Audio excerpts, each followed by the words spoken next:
sem murmurações, nem contendas, para que sejais irrepreensíveis e sinceros, filhos de Deus inculpáveis, no meio de uma geração corrompida e perversa, entre a qual resplandeceis como astros no mundo. Digam amém, jovens. Quero agradecer a Deus por esta oportunidade que o Senhor tem me dado de pela primeira vez estar aqui na cidade de Ouro-Icuri para louvar o nome do Senhor. Já tínhamos passado aí na BR à frente, mas entrado na cidade ainda não, é a primeira vez. E eu agradeço a Deus por essa oportunidade que o Senhor tem me dado de poder participar de um conclave como este, de um culto tão abençoado como este. E também quero agradecer ao pastor presidente pela confiança que nos tem enviado, sei das minhas limitações, e também sei que Deus, através do pastor, tem sido misericordioso para comigo. Mas eu agradeço ao pastor a confiança que teve em nós, de nos enviar para aqui estar lhe representando, porque na verdade, meus amados irmãos, é extremamente difícil para a minha vida, porque representar o presidente desta igreja, por si só, já carrega um peso muito grande, não é? E a igreja do Senhor, ore por nós, para que Deus nos ajude no abrir da nossa boca, o Espírito Santo ministre a palavra dele ao teu coração, em nome de Jesus.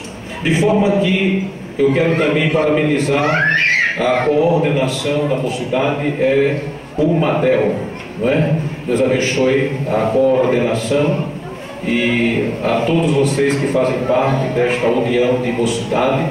Que Deus em Cristo recompense os vossos esforços, todo o trabalho que vocês fizeram, as cantinas, tudo que vocês fizeram, as vigílias, as orações, os jejuns, as consagrações, não é? Atrás de um, atrás de outro. Deus abençoe a vocês. O cuidado da roupa, o cuidado do cabelo, não é? Deus abençoe. Vocês permaneçam assim, servindo a Deus com alegria, porque o Senhor é bom. E vocês só têm a ganhar com isso. Diga amém. Muito bem. Os jovens que estão aí bonitos, organizados, Deus abençoe a vocês. Gostei da roupa de vocês, de paletó, bem apresentável. Deus abençoe a vocês, abençoe a coordenação, o gestor, está certo, pelo bom gosto do fardamento de vocês. Todos vocês estão de parabéns. Tanto as moças como os rapazes, que vocês permaneçam assim, firmes, servindo a Deus em nome de Jesus. Amém? Muito bem, queridos. E também nós temos aqui o texto que foi lido. O texto que foi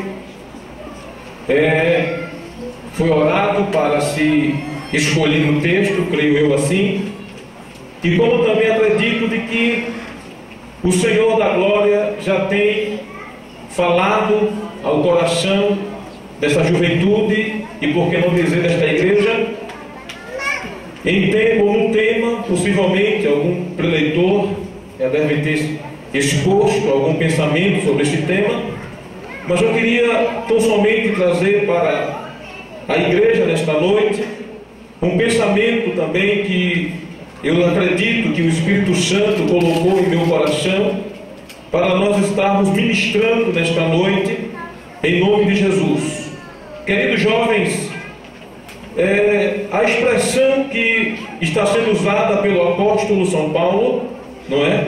De que a igreja de Filipos, que era uma igreja muito amada do apóstolo São Paulo, diga-se de passagem, de que o apóstolo Paulo, quando ele escreve esta carta à igreja de Filipos, o livro de Atos dos Apóstolos nos dá um suporte muito forte para entendermos do amor de Paulo e do sacrifício que Paulo teve para anunciar o amor de Deus, a palavra de Cristo, nesta colônia dos romanos, chamada de Filipos.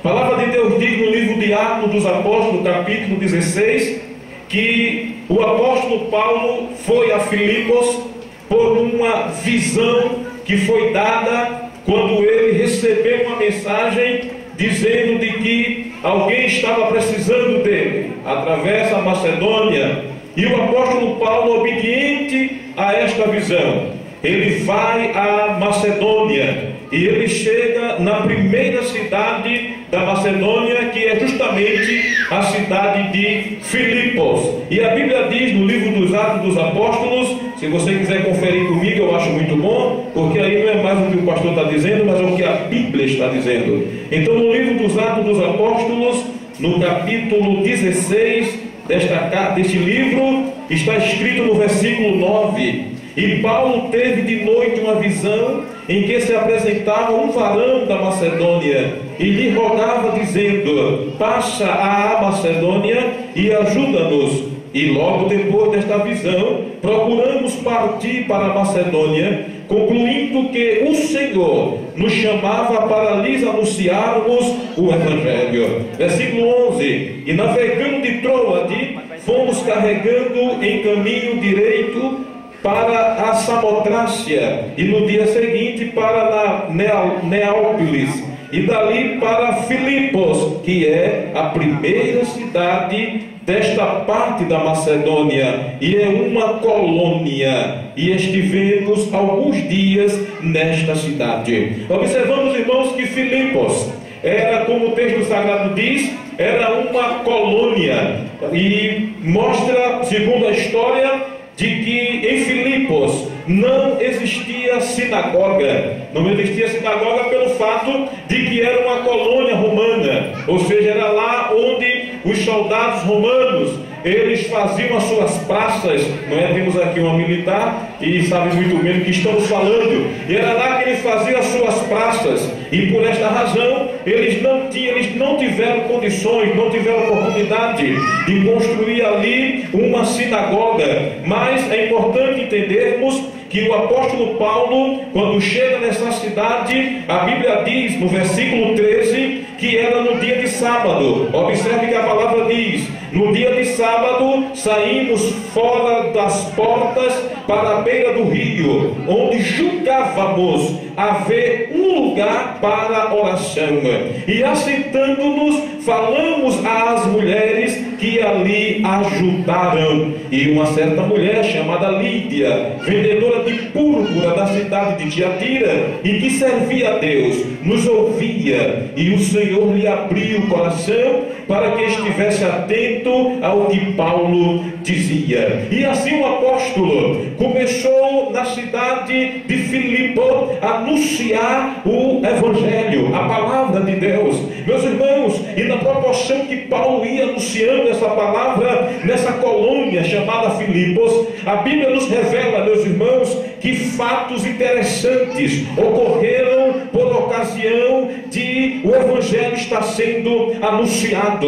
Mas, meus irmãos queridos, também é importante ressaltarmos neste texto de que quando o Evangelho está sendo anunciado com verdade, com veracidade, com prazer, com idoneidade, com entendimento, com segurança, com doutrina, é verdade também dizer que o diabo não fica de braços cruzados achando aquilo tudo bom, tudo bonito. Com certeza ele vai investir para que o crescimento do Evangelho possa ser retardado. E isso aconteceu em Filipe, quando o apóstolo Paulo estava anunciando a palavra de Deus. Então o diabo, na sua astúcia, ele usa uma jovem que tinha um espírito de adivinhação, conforme está escrito no versículo 16, e a palavra de Deus diz que esta jovem, ela dava muito lucro às pessoas que o assenhorava. E a Bíblia diz também, meus irmãos, que esta jovem começou a seguir Paulo e os apóstolos que com ele estavam, e sarcasticamente o diabo, usando a boca daquela jovem, dizia a seguinte expressão: estes homens que nos anunciam o caminho da salvação são servos do Deus Altíssimo. Meus amados queridos jovens,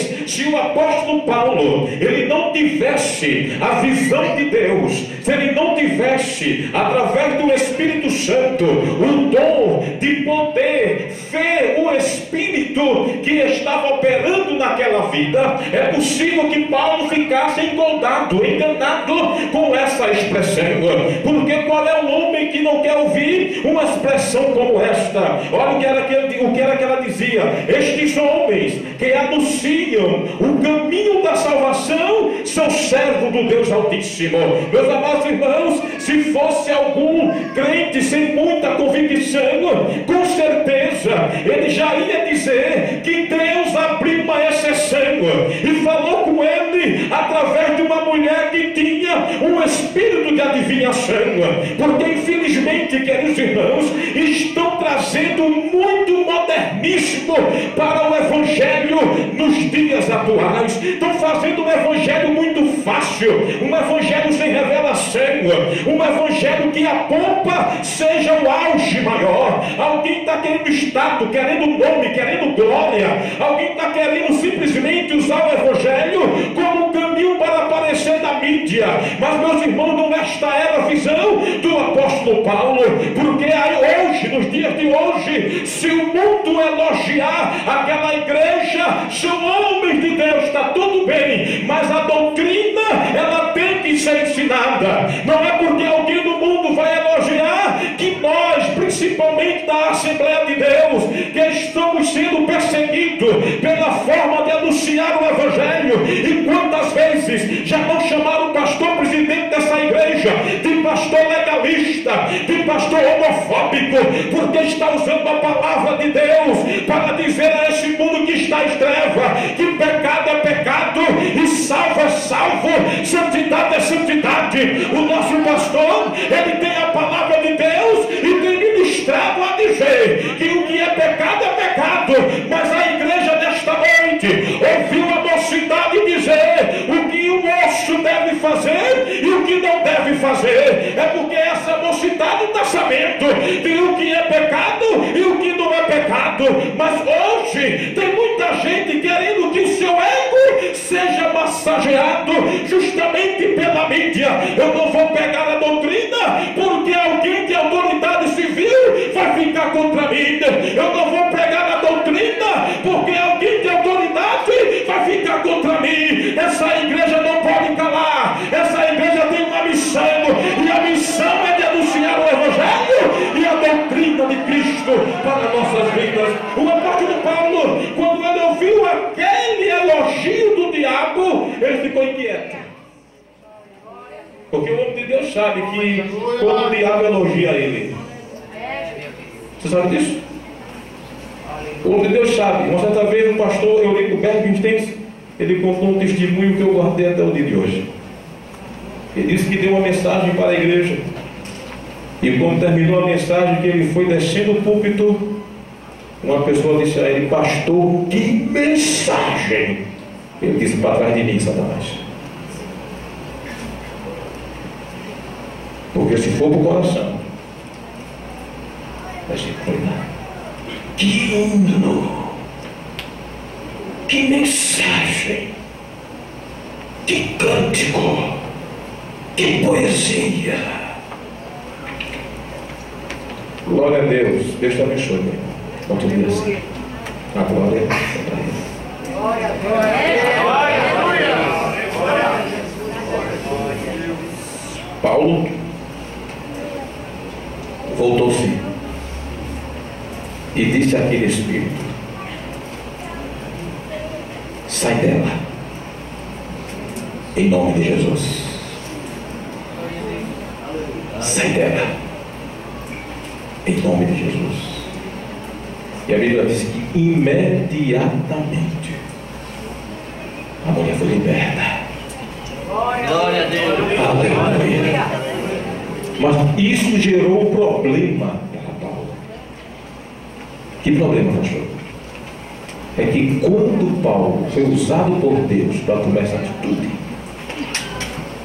os senhores que ganhavam dinheiro com aquela escrava de Satanás revoltou-se contra Paulo, e ele conseguiu arregimentar as autoridades daquela época e lutar contra Paulo, chamando Paulo de arroaceiro, de paloreiro. E a Bíblia nos diz que por conta dessas acusações, Paulo foi levado ao cárcere. Mas Paulo sabia que ele estava ali por amor ao Evangelho. Ele estava ali por amor a Cristo e a vida dos filipenses. E a Bíblia diz que quando Paulo estava dentro daquela prisão, ele recebeu muitos açoites. E depois lançaram ele na prisão e colocaram os seus pés no tronco. É assim que a Bíblia diz. Paulo estava no tronco, os pés no tronco, as mãos algemadas, os lombos levando chicotadas. Mas perto da meia-noite, Paulo e Silas cantavam e oravam. E a Bíblia diz que em meio a esta adoração, de repente, sobreveio um tão grande terremoto que os alicerces dos cárceres se moveram e logo, olha Deus ajuda aí, se abriram todas as portas. Foram soltas as prisões de todos. Meus irmãos jovens, quando Paulo iniciou a pregar o Evangelho em Filipos, foi desta forma aqui, onde aconteceu perseguições e milagres. E sabe o que é que isto faz no coração do obreiro? Quando ele sofre, quando ele paga o preço, e quando ele vê a mão de Deus operar milagre, ele começa a amar aquela igreja. O amor de Deus é depositado naquele coração. E foi o que Paulo começou a fazer pela igreja de Filipos. Ele começou a amar, e aquela igreja começou a amá-lo também. Mas aí, queridos jovens, o apóstolo agora está preso, possivelmente em Roma, que a carta de Filipe é considerada uma das cartas das prisões de Paulo. Paulo está preso, mas mesmo na prisão, ele lembra-se das benfeitorias que os crentes da igreja de Filipe fizeram a Paulo. E esta carta aos Filipenses, irmãos, a princípio, ela é uma carta onde Paulo estava escrevendo para agradecer aos crentes de Filipos toda a benfeitoria que eles tinham feito a Paulo. Glória a Deus. Só que no meio desta carta que Paulo fazia os agradecimentos à igreja de Filipos, Paulo, como um bom doutrinador, ele não podia deixar de trazer alguns ensinamentos para aquela igreja. E nos 4 capítulos que compõem esta carta, Paulo dá uma definição de Cristo para aquela igreja. A primeira definição está no capítulo 1 e no versículo 21, quando Paulo ele mostra ali que o viver dele, a vida dele é com Cristo. Ele diz: pelo que não mais vivo eu, mas Cristo é que vive em mim. Primeiro capítulo. Segundo capítulo, ele mostra a Cristo um modelo da humilhação verdadeira. Capítulo 12, versículo 5. No terceiro capítulo, Cristo é apresentado como aquele que transportará o nosso corpo abatido para ser conforme o seu corpo glorioso. No capítulo 4, o apóstolo Paulo, ele mostra Cristo como a fonte de poder sobre todas e quaisquer circunstâncias. E daí vem um dos textos mais conhecidos na Bíblia, quando Paulo disse: posso todas as coisas naquele que me fortalece. Nesse capítulo, Paulo está dizendo que Cristo é a fonte do poder sobre toda e quaisquer circunstância da vida dele. Isso aqui é muito sério. Porém, queridos irmãos, eu quero me deter no capítulo 2, onde está o tema que a mocidade escolhera para essa festividade. No capítulo 2, o apóstolo apresenta Cristo como modelo de humilhação. Ele exorta a igreja à humildade e à santidade. Eu queria que você ficasse com a sua Bíblia aberta no capítulo 2. Capítulo 2 da carta de Paulo aos Filipenses.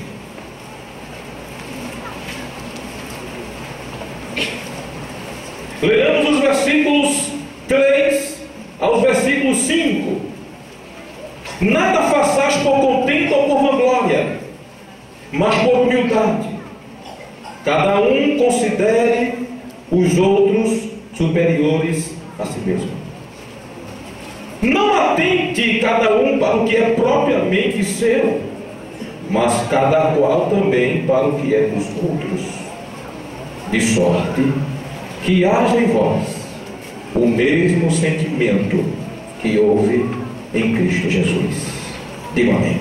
Amém. Aqui o apóstolo está fazendo primeiro a exortação. O apóstolo está chamando os crentes de Filipenses para uma vida semelhante à vida de Cristo.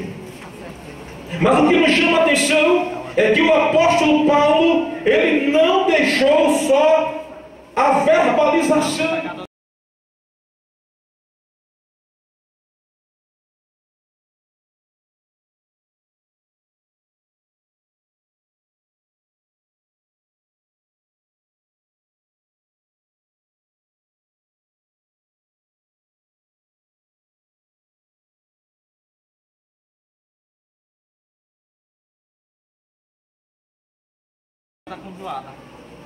Mas ele agora pega uma figura importantíssima para trazer como modelo da humilhação. E a pessoa é Cristo. Não existia pessoa melhor para Paulo fazer a sua indagação, para Paulo mostrar como modelo. Por quê? Porque o próprio Jesus, ele disse: vinde a mim, todos vós que estáis cansados e sobrecarregados, e eu vos aliviarei. Levai sobre vós o meu jugo e aprendei de mim, que sou manso e humilde de coração. Pera lá, Jesus falou isso? Sim, ele falou. Mas Paulo, ele vai mostrar aqui que Jesus não só falou, ele não foi só humilde porque falou, ele foi humilde porque tomou atitude. Humildade é atitude. Humildade não é verbalização. Humildade não é eu colocar escrito na minha testa: eu sou humilde. Humildade não é eu usar uma roupa rota. Humildade não é eu morar numa casa que o telhado não seja digno ou que não tenha alimentação todo dia. Humildade não é alguém não ter casa para morar. Muita gente está confuso com esse termo humildade. Fulaninho é tão humilde, coitado, só tem uma camisa para vestir. O bichinho é tão humilde, coitado, que não tem nem duas camisas para usar. Ele é tão humilde, coitado, que a casa dele quase que a gente não vê a cor, de tanto tempo que ele não pinta porque não pode pintar, mas pisa no pé dele. Diga que a gravata que ele botou não está bem com a roupa dele. Você não tem nada a ver com a minha vida, é porque é humilde. Humildade não se vê pelo exterior. Humildade não se vê pelo frisar do cabelo. Jesus foi o maior símbolo de humildade. E Paulo mostrou isso. Versículos 6, 7 e 8. Que sendo em forma de Deus, não teve por usurpação ser igual a Deus, mas aniquilou-se a si mesmo, tomando a forma de servo, fazendo-se semelhante aos homens, e achado na forma de homem, diga comigo, humilhou-se a si mesmo, sendo obediente até a morte, e morte de cruz. Jesus foi humilde. Olha o nível de responsabilidade que o apóstolo coloca o termo humildade. Simplesmente ele pegou o exemplo do Deus Jesus. Ele disse que Jesus, sendo Deus, não teve por usurpação ser Deus. Escuta aqui, igreja. Escuta aqui, você que não é evangélico. Muita gente diz assim, como eu também digo: receba Jesus como seu Salvador.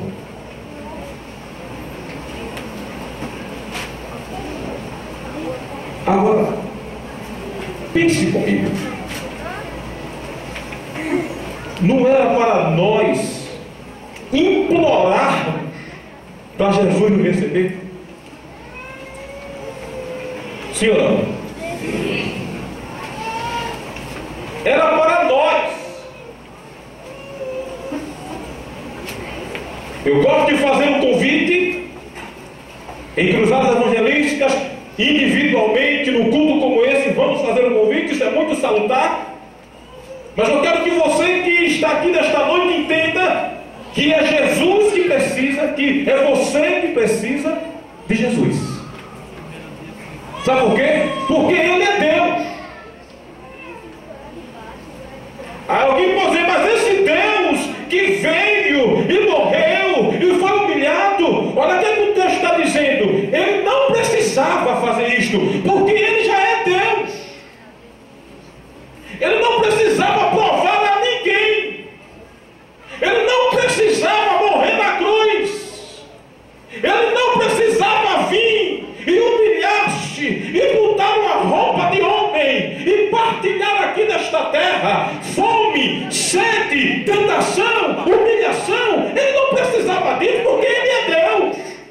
Ele próprio disse: olha, rapaz, eu tenho autoridade para pedir ao Pai da ordem e Pai da ordem aos anjos, e vem miríades e vem me socorrer. Mas eu não quero fazer isso. Eu não vou fazer isso. Sabe por quê, jovens? Porque Jesus tinha uma direção focada. O texto sagrado de Hebreus, capítulo 2, está dizendo: olhe para Cristo, autor e consumador da nossa fé, o qual correu a carreira que lhe estava proposta. A carreira que Jesus tomou não foi algo do acaso, foi algo projetado. O Pai projetou, o Pai tomou a decisão. O Filho Deus vai se humilhar, e o Filho Deus obedeceu. E tanto obedeceu que quando chegou na cruz, ele disse: Pai, está consumado. O que o Senhor mandou eu fiz, está feito. Mas o que é que Jesus fez? Ele aniquilou-se. Observe o que é isso, jovem. O escritor aos Hebreus diz que ele se fez um pouco menor do que os anjos. Você sabe o que é isso? Ele está recebendo glória dia e noite. Por que glória, pastor? Porque na eternidade os anjos de Deus estão dando glória a Deus. Na carta, no livro de Isaías, no capítulo 6, o profeta, no ano que morreu o rei Uzias, ele teve uma visão poderosa dos anjos adorando a Jeová dos exércitos, adorando o Senhor da glória, e os anjos diziam: Kadosh, Kadosh, Kadosh, Jeová Sabaoth, Santo, Santo, Santo é o Senhor dos exércitos. Jesus estava sendo adorado na eternidade. Aleluia! Mas sabe o que ele fez? ele decidiu-se ficar um pouco menor do que os anjos.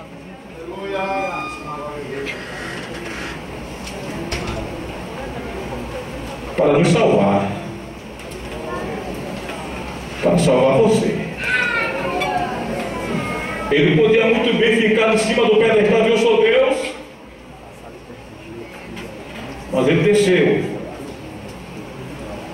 E esse termo esvaziou-se, que nós lemos aqui no original gnoses, quer dizer que ele não perdeu nenhuma propriedade divina. Pelo fato dele vir como homem, ele não perdeu, ele continuou sendo Deus. Agora, observe como é sério isto aqui. Ele deixou de usar atributos divinos, porque ele quis, mas não que ele não tinha. Quando ele quis ser homem, ele abriu mão, por exemplo, de ser onipresente. Porque como homem, ele não podia estar no mesmo lugar ao mesmo tempo, que é um atributo de Deus. Me entenda, por favor. Entenda o que é Jesus humilhar-se. Que ele poderia, nos seus atributos eternos, Deus é onipresente. Jesus abriu mão, não que ele deixou de ser, mas que ele abriu mão voluntariamente, por um período de tempo, por causa da igreja. E a Bíblia diz que ele humilhou-se, ele esvaziou-se, por obediência. Mas agora vinha a recompensa. Por causa da obediência, por causa da humildade, vem agora a recompensa. Versículo 9, 10 e 11. Pelo que também Deus o exaltou soberanamente, e lhe deu um nome que é sobre todo nome, para que ao nome de Jesus se dobre todos os joelhos do que estão no céu, anjos, estrela, sol, lua, nuvem, chuva, vento, tudo obedece a Ele. Dos que estão na terra, homem, a própria terra, a semente, os exércitos, embaixo da terra, uma linguagem de inferno, os demônios se submetem à autoridade do nome de Jesus. Demônios se dobram perante a autoridade que há no nome de Jesus. E a Bíblia diz que toda língua confesse que Jesus Cristo é o Senhor, para a glória de Deus Pai. Toda língua confesse. Graças a Deus que a igreja já está confessando. A igreja já reconheceu. Mas tem alguém que é cético, diz que Jesus não existe. Não tem problema nenhum. Se ele achar que Jesus existe, Jesus existe. Se ele achar que Jesus não existe, Jesus continua existindo. Mas haverá um dia que essa pessoa vai reconhecer Jesus como Senhor. Vai conhecer quando, pastor? Porque a Bíblia diz lá no livro de Eclesiastes que o pó volte à terra como é, mas o Espírito vai para Deus. Tanto pessoas evangélicas ou não, um dia vai dar de frente com Ele, vai dar de cara com Ele, e aí vai ter que reconhecer, porque naquele dia não vai ter psicologia, não vai ter psiquiatria, Naquele dia não vai ter faculdade, não vai ter uma homilha bonita.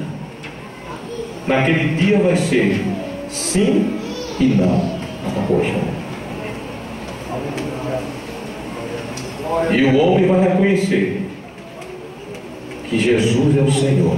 Aleluia! Glória a Deus. E essa mocidade conhece que Jesus é o Senhor. Glória de Deus. E é por isso que estão aqui há 13 anos. Diga amém. Amém. E a cidade de Ouricuri quer ver vocês brilharem.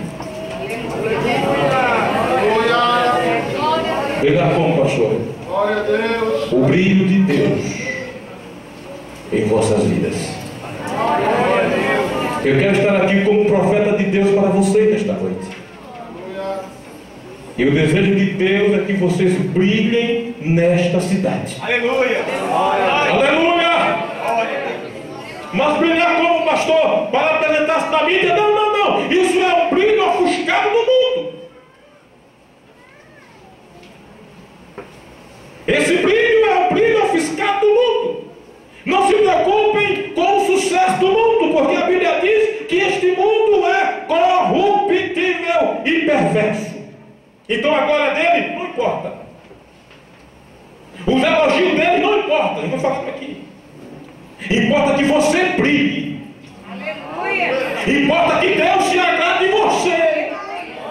Importa que o Espírito Santo testifique aonde você chegar. Esse jovem é diferente. Essa moça é diferente. Você vai estar brilhando no meio desse mundo corruptível.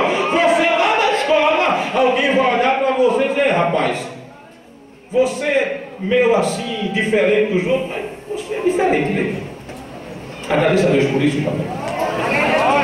Se você como eu, nós somos parecidos, está complicado.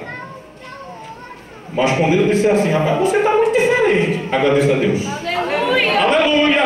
Quando eu olhar para você e dizer assim: rapaz, você é crente.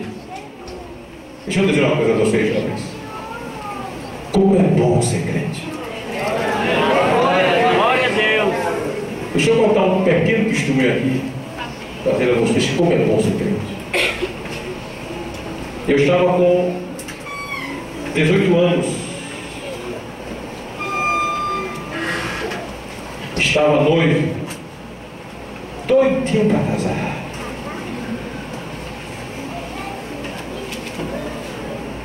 Fui inventar de arrumar uma noiva bonita. Fiquei ali doidinho para casar. Mas faltava emprego. Eu saí da Marinha, passei um ano e faltava emprego. Deixa eu ver. Exatamente. Um amigo que fez um curso comigo no Senai, foi em minha casa e disse assim: Gerson, na empresa que eu trabalho tem uma vaga. Aparece lá quarta-feira para fazer o exame? Aí eu fui. Quando eu chego na quarta-feira pela manhã lá, que começa a se fazer os testes, o meu futuro chefe chamou nós 5 candidatos, colocou na frente dele em um birô e começou a fazer perguntas a cada um de nós e recolher os nossos documentos. E quando isso estava sendo processado, entra uma pessoa por trás do gabinete dele, numa porta por trás, e vai no ouvido dele e diz: olha, disse alguma coisa lá, e depois sai. Quando ele sai, aí aquele homem que estava tomando nossos documentos, ele parou tudo imediatamente e olhou para nós 5 assim e disse: eu estou sabendo que aqui entre vocês 5 tem um que é crente. Eu acabei de saber. Quem é o crente aqui? Aí eu olhei para um lado, ninguém se manifestou. Olhei para o outro, ninguém se manifestou. Eu disse: sou eu. Aí ele olhou para mim, esse foi o termo que ele usou: é você, negão? Eu digo: sim. Sou eu. E você é crente de que igreja? Eu sou crente da Assembleia de Deus. Eita! Ele fez assim. Você, além de crente, é da Assembleia de Deus? Eu disse, sim, da Assembleia de Deus. Ele fez, acabou aqui a reunião, meu irmão. Tem reunião para não. Acabou, vamos para casa, todos vocês. Segunda-feira, liguem para mim. Vou dar o resultado. Só que, antes de eu receber esse convite, uma semana antes, eu estava em um círculo de oração e o Senhor tinha me dito que a porta estava aberta.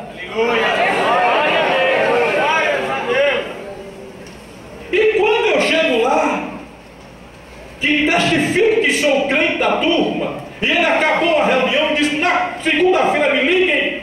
Quando foi na segunda-feira de manhã, às 8h30 da manhã, me lembro como hoje. Eu não sou muito antigo não, mas não, nesse tempo não tinha celular ainda. Era só orelhão. Eu não entendi, eu disse, eu sou da idade dele, mas não, ele é mais velho que eu. Estou vendo que é do jogo aqui? Sim ou não? Eu não pinto não, ele está ali, o mão limpado, que é prova isso. O mão limpado do pastor vai ficar como assim no meio do carro, mano. Tudo tem seu tempo. Mas aqui o chefe, mas aí, eu vou para o orelhão e ligo lá para a empresa, e o secretário do chefe me atende e diz assim, quem é? Eu disse, Gerson Gila. Ele disse, olha Gerson, você não foi aprovado não? Liga, daqui a 30, 40 dias, talvez haja uma vaga. Mas dessa vez não foi possível. Aí eu botei o telefone do gancho, do orelhão. Que teve do orelhão até a minha casa. Esse rapaz conhece essa história. Até a minha casa é um quarteirão. Aí eu botei o telefone no gancho e saí no meio da rua fazendo assim, Jesus, não foi isso que você me disse. Aí dava 2 passos. Jesus, essa história está mal contada. Jesus, olha a brincadeira, o Senhor me disse que a vaga era minha. E eu falando no meio da rua, e eu olhava para mim assim, depois ficou meio magoado, estava falando sozinho. Eu digo, Jesus, a história não é essa. O Senhor me disse no ciclo de oração faz 15 dias que a porta estava aberta com esse indivíduo que está fechada, como é isso? Aí quando foi na terça-feira, eu fui para a oração para a mocidade, aonde? Na Vila da Base. Aí eu estou lá na oração para a mocidade. Quando eu estou na oração para a mocidade, aí vai aquele mesmo mensageiro na casa da minha mãe. Já está em casa? Está não, está onde? Ele está na igreja. Mas o negócio desse cabo é só igreja. Diga a ele que volte na empresa amanhã. Isso foi na terça. Na segunda, o homem disse que a vaga não existia. Na terça, o mensageiro foi em casa. Diga a ele que vai amanhã. Na quarta. Quando eu chego na quarta-feira, 7 da manhã, no escritório da empresa, o homem, o chefão, que disse que eu estava reprovado, ele já veio com o meu fardamento e disse, já rapaz, houve um engano, você foi aprovado, rapaz, e você não veio trabalhar, eu faltava 2 dias que eu deveria estar trabalhando, irmão.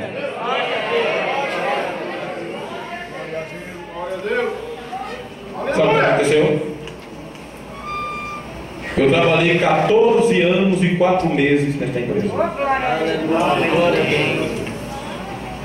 E quando eu completei quase 10 anos de empresa, o Senhor me fez uma promessa e disse assim, porta, dentro de uma porta, outra porta.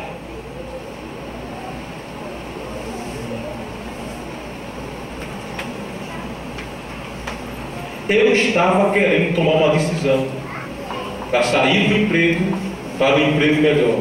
Aí o Senhor disse assim, porta, dentro da porta, outra porta. Aí tem um negócio de Deus que para entender não é meio fácil. Porque eu estava precisando de um emprego melhor. Aí eu recebi um telegrama de uma outra empresa que ia me pagar 4 vezes mais o que essa empresa me pagava.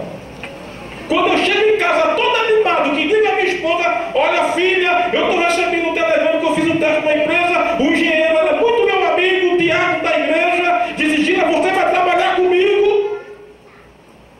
Aí eu cheguei em casa todo feliz. Meu salário vai aumentar 4 vezes mais. No dia seguinte chega o telegrama.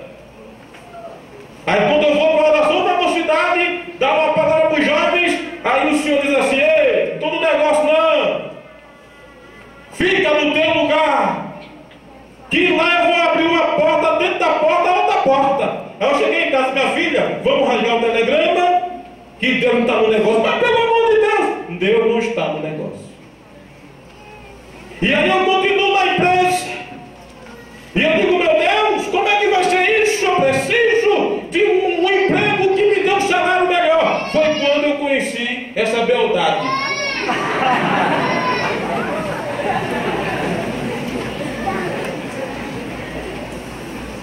E agora está eu ali naquele shopping da Caruna, lá em Olinda. Está lembrado?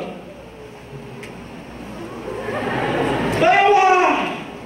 E teve uma hora que eu me desesperei, disse: Deus, eu não aguento mais. Quando eu pegava o contra-cheque, que eu olhava para minha esposa e meus 2 filhos, eu disse: Senhor, eu preciso dar o melhor, para um conforto melhor para os meus filhos. E eu sabia que dentro da profissão que eu exercia, pela misericórdia, eu não tinha condições de arrumar um emprego melhor. E quando o meu chefe chega, diz: o que é que está vendo, chefe? Eu digo: eu não estou aguentando mais isso aqui, toma uma providência. Aí ele disse: rapaz, eu não posso fazer nada. Eu disse: tá bom, está aqui o meu contra-cheque, resolva. Quando eu vou descendo a escadaria, aí uma pessoa que estava vindo de casa e que nem era crente, eu vou descendo aperreado com a cabeça. Ele olhou para mim e disse assim: tia Queda, tu só vai sair do Bom Preço para trabalhar na igreja. Aí eu disse: você falou o quê, rapaz? Ele disse: eu falei o quê? Eu não disse nada. Eu disse: tá bom, deixa, tá tudo certo. Vai passando. Eu não acredito que Deus está falando com gente aqui na história. Aleluia! Se você está querendo tomar uma decisão, para um pouco. Espere um pouco. E eu não tomei a decisão, fiquei no meu lugar. Aí chegou a primeira porta. Um engenheiro que trabalhou comigo nessa mesma empresa, só que em outra loja, liga para mim e diz: Gerson, vai fazer um teste para ser encarregado da empresa. Eu vou fazer o teste. Eu vou contar esse testemunho completo, porque isso está no meu coração. E quando eu fiz o teste, a psicóloga liga para o meu chefe, que mandou fazer o teste, e disse: ele foi reprovado. Aí o meu chefe perguntou: foi reprovado por quê? Ele conhecia a minha situação. Foi reprovado em quê? Aí ela disse: tecnicamente está ok, psicologicamente está ok. E que foi que ele foi reprovado? É porque a loja é numa cidade, é lá em Boa Viagem. Que Boa Viagem, sabe o que eu estou dizendo aqui? É lá em Boa Viagem, é lugar de pessoa muito rica, e é uma loja que entra muitas pessoas assim, sabe, né? Então a gente precisa de um que tenha cabelos escorridos.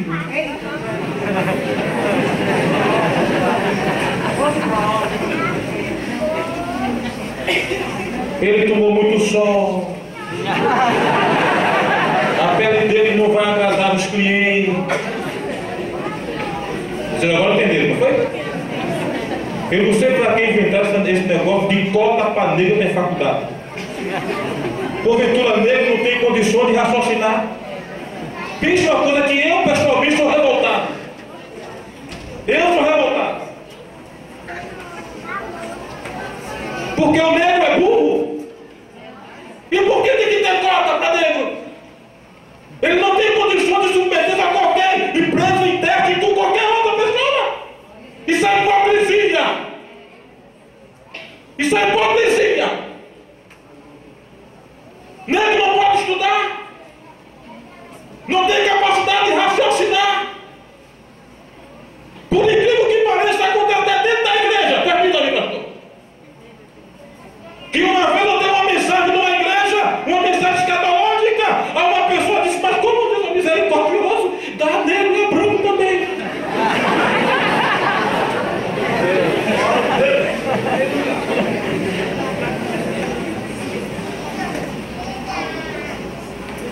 Vocês pensam que não? Eu passei um tempo sendo locutor da Rádio Boas Novas. E um dia uma igreja me convidou para dar uma palestra. Só que eles me conheciam pela voz. E quando eu cheguei nessa igreja, eu não vou dizer o nome porque o senhor conhece. Passei no corredor, eu estava ainda muito mal. Passei no corredor, a irmã passou por mim. E eu passei de novo, ela passou de novo. Aí eu fiquei no corredor esperando o movimento. Aí ela passou conversando com o outro. Mas rapaz, disse que já fugiu, ia chegar e ele não chegou ainda. E eu estou aqui. Cadê esse homem que não chega? Aí uma pessoa disse assim.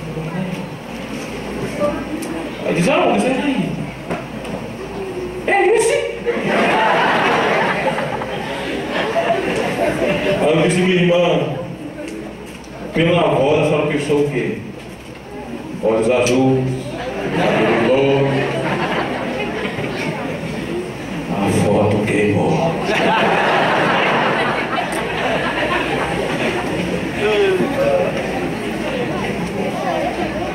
Ai, irmão, como é lamentável. E o engenheiro disse assim: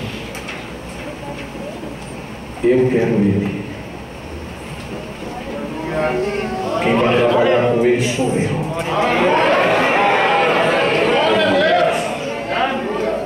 Aí eu trabalhei. Quando eu chego na loja, era uma gerente mais alta do que eu, toda imponente, que olhava de baixo para cima assim. E quando eu cheguei na loja, ela tomou um choque. Disse: é você, Gerson Gil? Eu digo: sou eu. Vai trabalhar. Eu disse assim: a loja estava cheia de problemas técnicos. E o Gelo disse: resolve. Aí começamos, tá. Com 6 meses, aí ela disse assim: que neguinho bom, Betão.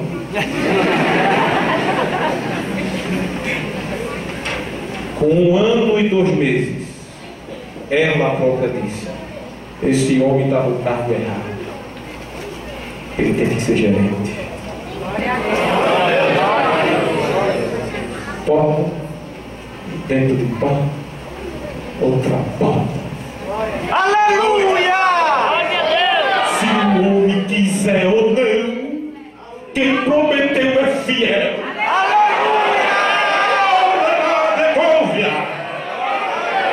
Ele prometeu é fiel.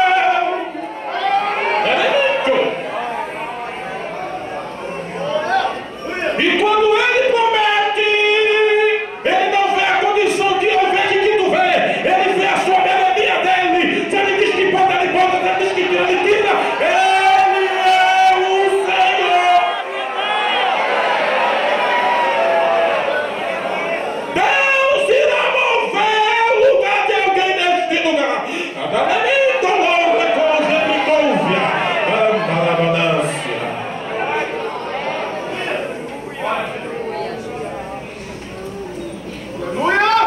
Ele é o Senhor.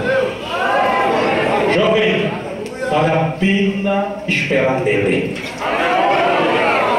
A cantora Mica falou: não abra mão dos seus ideais. Quem quiser que lhe chame do que queira, lhe chame de bomba, de abestalhada, do que quer que for, mas diga: meu Deus, eu não negocio. Meu negócio do resto é fechado.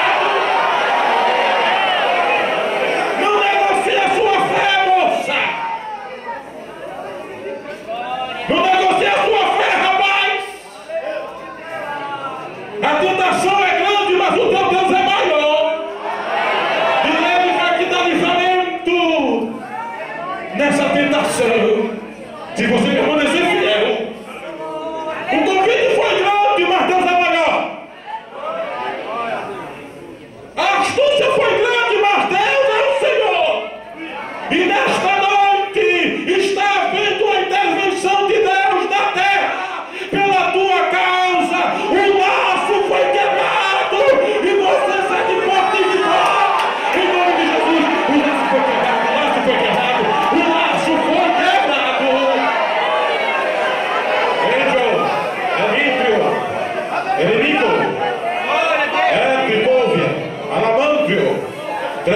misericórdia.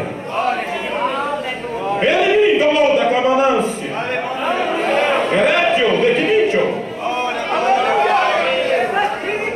Carinitio. O diabo investiu fortemente na tua vida esta semana que terminou ontem. Ele era menino.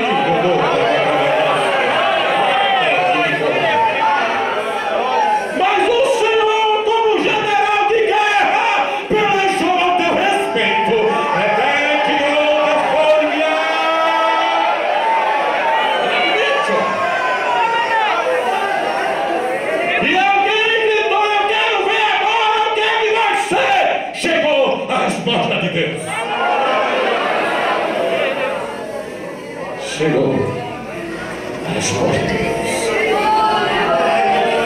E você vai continuar brilhando como astro neste mundo. Você está me ouvindo, jovem? Você está me ouvindo, rapaz? Você está me ouvindo, moça? Valeu a pena. Você está me ouvindo, jovens? Glória a Deus. Valeu a pena. Permaneçam firmes com o Senhor. Não abra mão dos vossos ideais. Bendito seja o nome do Senhor Jesus. Não abra mão. Levanta sua mão para o céu assim, moça. Todos vocês, jovens. Todos vocês, jovens. E diga a Deus assim: Senhor, eu não abro mão das minhas convicções. Me faça brilhar como astro neste mundo perverso.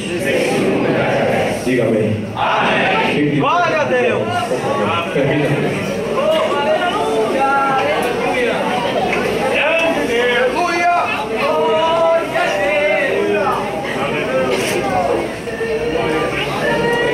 O Senhor está renovando a tua vida neste mundo. Glória a Deus. Aleluia. O Senhor está tratando com a tua alma neste mundo.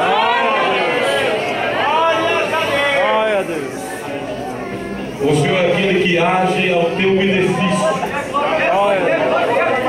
Seja fiel. Espere em Deus. Eu queria que você pudesse colocar a mão no ombro do seu irmão, jovem. Coloca a mão no ombro dele. Encerramento de congresso. Aleluia. Glória a Deus. Eu queria que você dissesse a ele: nós vencemos. Nós vencemos. Aleluia!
Que estão aqui, estão presentes, por favor.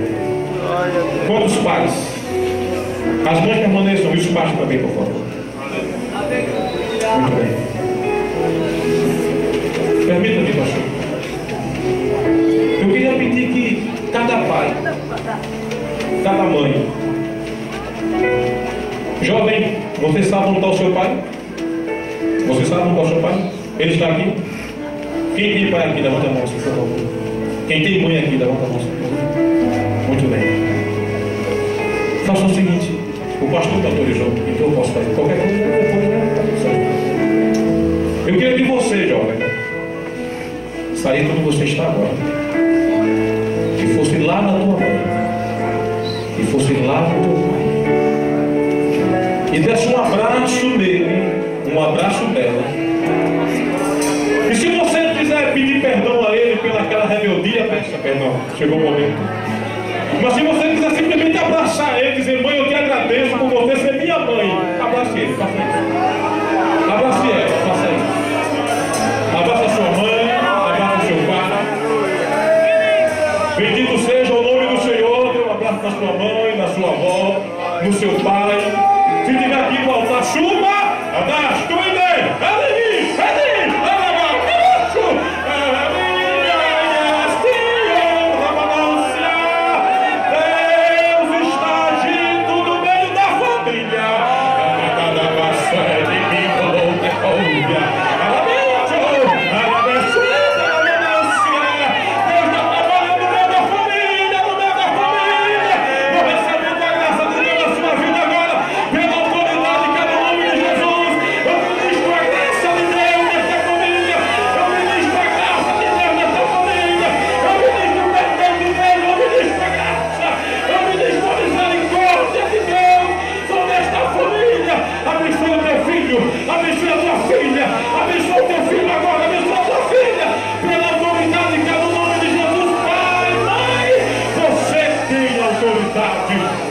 para abençoar.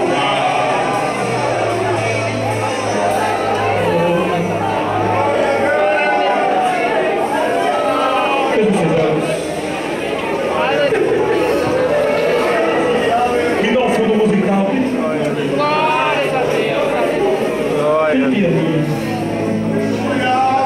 Jesus pode batizar com o Espírito Santo.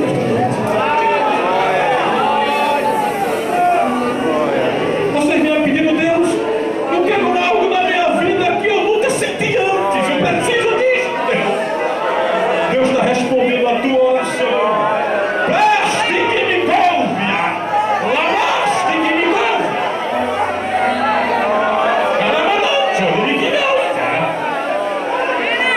O que você está sentindo não é emoção. Você está sentindo a graça.